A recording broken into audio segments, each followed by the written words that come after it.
Alors, comme tout le monde, la semaine dernière, vous aviez bien sûr les yeux rivés sur la Fashion Week avec la semaine homme consacrée aux hommes et à la mode masculine. Quelles sont les tendances pour les... Alors, je sais jamais, la saison, c'est celle d'après déjà. Alors, on a un coup d'avance. Ils sont déjà à l'heure d'hiver, justement. Alors, il y a eu Londres, il y a eu Milan, il y avait Paris.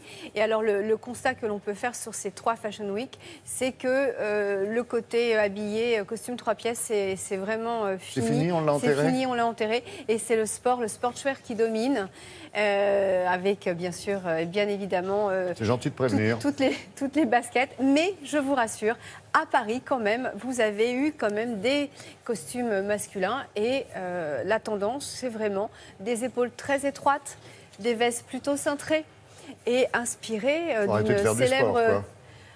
Peut-être. En tout cas, c'est vrai qu'on avait l'habitude de voir des mannequins très très jeunes. Ils s'adressent, c'est vrai, à ce qu'on appelle la génération milléniale. Et là, il y a des mannequins beaucoup plus âgés parce qu'on pense finalement à leur père. Donc du coup, pour résumer un petit peu quelle sera la tendance de l'hiver prochain, je vous ai pris 3 marques. La maison Dior avec Chris Van Asch. Ça, c'est le côté classique. Un bottier, le célèbre la maison Berluti, qui a choisi un chouchou des journalistes de mode qui est Haider Ackermann. Donc c'est vraiment pour montrer qu'à partir finalement d'une chaussure, on peut vraiment faire une collection. Et puis un créateur que j'aime beaucoup, qui s'appelle Boris Bijan Saberi. Il a un père perse, une mère allemande, il vit en Espagne, il fait des choses incroyables, regardez.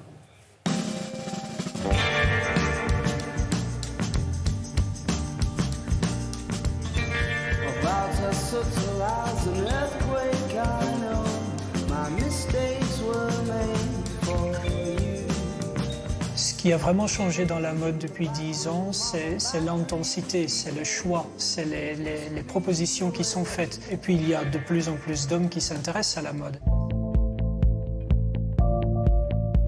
Je ne dessine pas les collections pour moi, elles seraient certainement trop classiques et trop sobres. Je dessine plutôt avec en tête un homme imaginaire qui est beaucoup plus extraverti.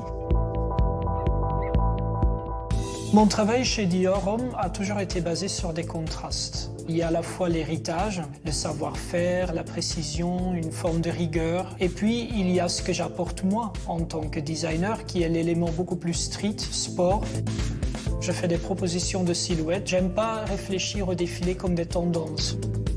On entend partout que le tailleur est fini, qu'il n'y a plus que le sport qui intéresse les hommes. Je présente une collection très tailleur, mais qui pour autant n'est pas moins sportive ou moins dynamique. Ce côté contre-courant me plaît bien.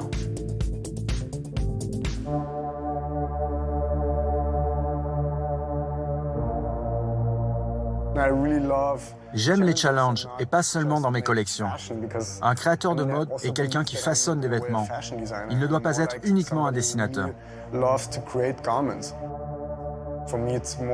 Pour moi, c'est plus une question de ressenti. Quelle émotion ça peut donner? Comment on bouge les bras? Qu'est-ce que la coupe provoque?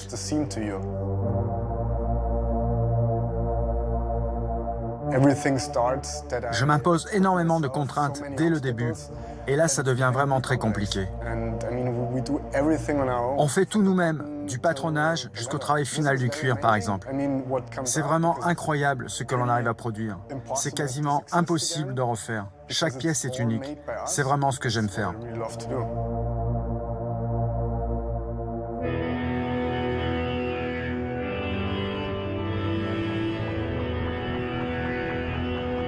La collection est une prolongation de toi-même. Donc peut-être que quelque part, tu rêverais d'être cet homme, ou tu t'identifies plus à cet homme-là. Nous vivons dans un monde tellement criard que je trouve ça très important pour la maison Berluti de justement être plus calme, plus posé. J'ai toujours aimé de toute façon les couleurs claires l'hiver et les couleurs sombres l'été. Ils sont un bottier depuis 1895. La chaussure, ça donne toute la démarche et l'attitude de l'homme. Et après, tu construis le vêtement dessus pour essayer de trouver justement ce style à cet homme-là. Ce sont des vêtements qui vont vieillir avec le temps.